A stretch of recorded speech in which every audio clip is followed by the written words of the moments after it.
much talked about and very explosive House ethics report. CBS News reviewed the report, which accuses Gaetz of having sex with a minor, paying for sex with multiple women, and doing illegal drugs. Allegations in that report that Gaetz denies. That report accuses Gaetz of making $90,000 in payments to 12 different women. The House ethics report goes on to claim those payments were likely connected to sexual activity and to drugs. The committee wrote it heard testimony that Gaetz had sex with a 17-year-old girl at a party in 2017. The report called her Victim A and said she recalled receiving $400 in cash that evening, which she understood to be a payment for sex. The report also said Gaetz appeared to have set up an email account from his office in the complex of the Capitol to buy marijuana. That report went on to conclude that Gaetz violated House rules that prohibit prostitution, statutory rape, illicit drug use, and obstruction of Congress, among other standards. So lots to talk about here. Let's bring in CBS News investigative producer Michael Kaplan. Okay, Michael. Before he starts speaking, man, Matt Gaetz is screwed. I think it was a great decision that they got rid of him in the first place. Now that these alleged, or not even alleged, now that these misconducts have come to surface and he's out here paying for sex, paying for marijuana. It's very unfortunate, though. It's very unfortunate that this even is a thing right here, because they did not have to pick him.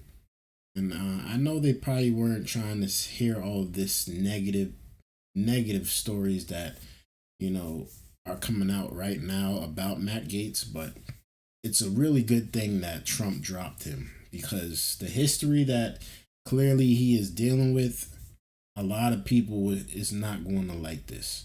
Sex with a minor, sex with prostitutions, you know, what you do with your own time in your own bedroom, cool. That's cool. We don't really care too much about that.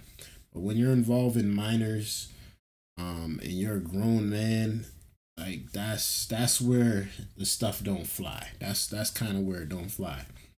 But apparently he's paid over $90K to women, from the years of 2017 to like 2020.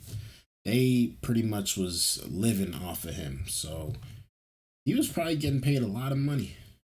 The report accused Gaetz of violating multiple state laws while in office. What can you tell us about that?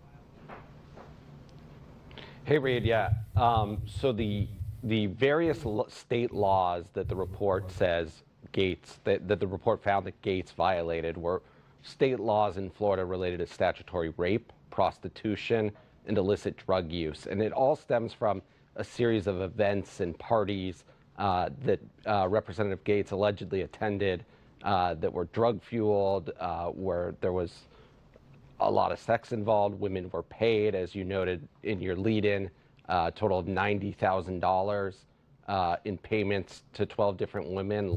So he pretty much was he was throwing his own Diddy parties, pretty much. It was a Matt Gaetz event. He had baby oil, he had the lubricant, he had everything he needed. Everything that was at the Diddy party, he had at his party too. Prostitutions, probably other men. And it got weird, it got wild, it got wet, it got freaky. And looking at his face, kind of looks like that type of guy anyway, so I'm not even surprised. Connected to sexual activity or drug use by former Representative Gaetz. And those laws are different than the laws he was previously investigated for by the Department of Justice. Oh, he was a big guy before, huh? He had that double chin before. Okay. In their federal probe. So how unusual is it to see a report released like this, especially after a lawmaker resigns from Congress? Well, it's really unusual, not unprecedented, and I think the committee did this sort of in light of, and they said they weren't doing this lightly, but they did this in light of the severity of the allegations and the obstruction that they say former Representative Gaetz engaged in all the way through. You know, there were the report lays out multiple opportunities for Representative Gaetz to come forward to respond to these allegations, and they say time after time he employed delay tactics. He blew off a subpoena. He wouldn't sit for a sworn interview. And at the same time, publicly on social media and other places, accused the committee of engaging in a smear campaign. And that's his position to this day. He broadly denies these allegations, says he's done nothing wrong. But this is the first time we've sort of seen all this evidence put together, witness testimony, text messages, payment receipts, all put together in one place, and it spells a pretty damning picture. So, to that picture, does that report give any indication that Gaetz could face any legal action in the future? Why have we not seen charges? Well, as I noted before, the Department of Justice investigated him for sex trafficking, which is extremely a serious crime, and they did not bring charges. The House Ethics Committee concluded the same thing. He did not actually traffic women for the purposes of sex.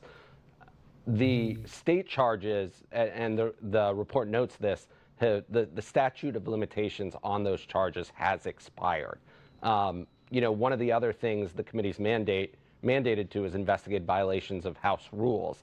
And the report details many, many violations of House rules, particularly around receiving impermissible gifts and drug use and the like. And so, the statute of limitations is one reason. But I really think here the committee's objective was to get this all out on one page.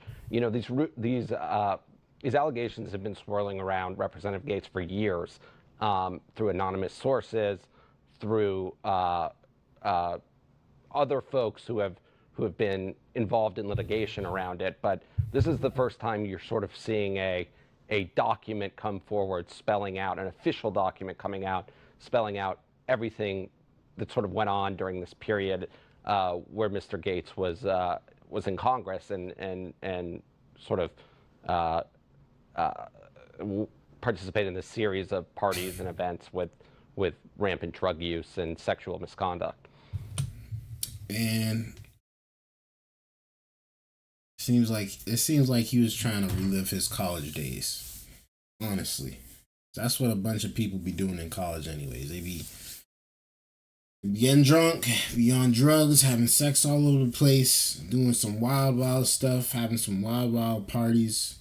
And, some people mess up and they slip up and they sleep with someone they wasn't supposed to, and they might have got somebody pregnant. All types of stuff happens at these type of parties. Again, I say it was a very smart thing for Trump to drop this guy as his partner. I forget what position he had Matt Gaetz in. I know Pam Bondi took it over, but it's kind of crazy. It's kind of crazy that all of this is coming out. It looks like they're not charging him, so he is not found guilty in the court of law or anything of these specific crimes. But his business is definitely out there in the streets, and the whole world knows. The whole world knows what he's doing, what he's been doing. And listen here, I didn't know Matt Gaetz before this. I'm not going to really know and want to meet him after this.